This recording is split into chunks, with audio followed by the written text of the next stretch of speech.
leading an upright life. Psalms 84:11. For the Lord God is a sun and shield, the Lord will give grace and glory, no good thing will he withhold from those who walk uprightly. This verse talks about God's generosity and care. First, the Lord God is a sun and shield. God is described as a source of life, light, and guidance like the sun, and as a protector like the shield. Second, the Lord will give grace and glory. He provides present help, which is grace, and the promise of honor, which is glory. Third, no good thing will he withhold. The promise is that God does not refuse what is truly good to those who belong to him.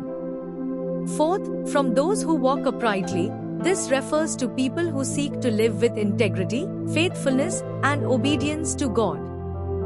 Each one of us has a desire to be filled with goodness in our lives. No one likes evil things.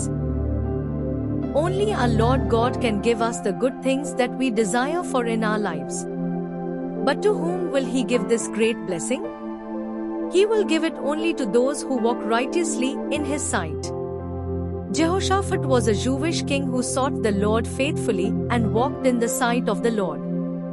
When many kings came to war against him, he could claim victory in all the battles because he sought the Lord with a clean and pure heart, and the Lord himself helped him to win.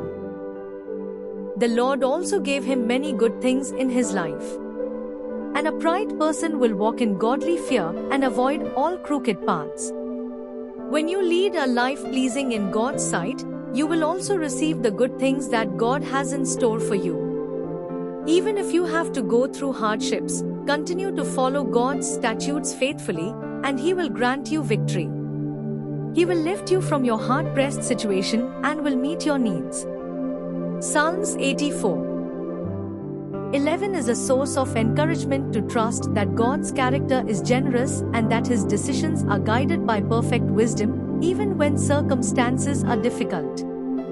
He will bless you, and you will never face any lack in your life, as promised in 2 Corinthians 9:8. And God is able to bless you abundantly, so that in all things at all times, having all that you need, you will abound in every good work. This verse talks about God's provision. He supplies what his people need so they can do good for others. May the Holy Spirit help us to trust the Lord and lean on him in every situation. Lord Jesus Christ bless you all.